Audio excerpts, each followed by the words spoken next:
গত বছরের ৭ই অক্টোবর ফিলিস্তিনি মুক্তিকামী সংগঠনগুলো হামাসের নেতৃত্বে ইসরায়েলের সামরিক অভিযান পরিচালনা করার পর থেকে ইসরায়েল গাজায় স্মরণকালের ভয়াবহ গণহত্যা চালিয়ে যাচ্ছে।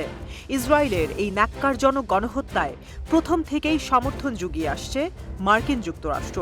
হামাসের পক্ষ থেকে বারবার যুদ্ধবিরতির প্রস্তাব দেওয়া হলেও ইসরায়েলের মন রক্ষার্থে বেশ কয়েকবার ভেটো দিয়েছে উত্তর আমেরিকা মহাদেশের এই সাম্রাজ্যবাদী দেশটি। তবে মার্কিন যুক্তরাষ্ট্রের নির্বাচন ঘনিয়ে আসায় মুসলিম ভোট বাগানোর প্রয়াসে এবছরের ৬ মে একটি ৩ ধাপের যুদ্ধবিরতি প্রস্তাব পেশ করে যুক্তরাষ্ট্র।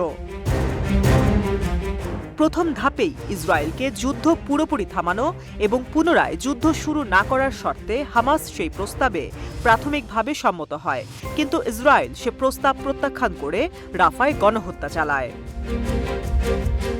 পরবর্তীতে গত ৩১ মে মার্কিন প্রেসিডেন্ট জো বাইডেন পুনরায় যুদ্ধবিরতির একটি প্রস্তাব পাশ করে। তবে দীর্ঘমেয়াদী যুদ্ধবিরতির ব্যাপারটি স্পষ্ট না হওয়ায় জো বাইডেন কর্তৃক ঘোষিত এই প্রস্তাবটি বেশ কয়েকটি চ্যালেঞ্জের মুখোমুখি হয়েছে। ফিলিস্তিনি স্বাধীনতাকামী সংগঠনগুলো যুদ্ধবিরতির বিষয়ে তাদের অবস্থান বজায় রেখেছে। ওয়াল স্ট্রিট জার্নালের প্রতিবেদন অনুযায়ী গত বৃহস্পতিবার আরব মধ্যস্থতাকারীদের কাছে পাঠানো একটি সংক্ষিপ্ত বার্তায় হামাস নেতা ইয়াহিয়া সিনওয়ার বলেছেন, হামাস অস্ত্র সমর্পণ করবে না এবং এ ধরনের কোনো প্রস্তাবে সইও করবে না। মার্কিনীদের তৈরি যুদ্ধবিরতি প্রস্তাবে ওয়াল স্ট্রিট জার্নাল দ্বারা উদ্ধৃত এই কথিত সংক্ষিপ্ত বার্তাটিকে হামাসের আনুষ্ঠানিক প্রতিক্রিয়া কিনা তা শেষ খবর পাওয়া পর্যন্ত নিশ্চিত হওয়া যায়নি।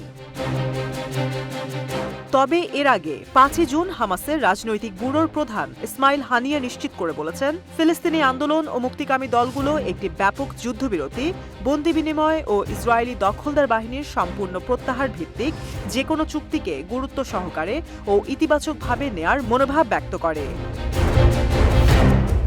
একটি বিবৃতিতে হানিয়ে আরও বলেছেন, আমাদের জনগণের ইচ্ছা এবং সাহসী প্রতিরোধের প্রতিনিধিত্ব করতে ফিলিস্তিনি প্রতিরোধ গোষ্ঠী অস্ত্রে সজ্জিত হয়ে আলোচনা পরিচালনা করছে। অন্যদিকে ফিলিস্তিনি মার্ক্সবাদী কমিউনিস্টদের সংগঠন পিএফএলপির কর্মকর্তা আবদেল আল জানিয়েছেন, বাইডেনের প্রস্তাবে একটি বিপজ্জনক বিষয় রয়েছে যা মধ্যস্থতাকারীদের সাথে আলোচনা করা হচ্ছে।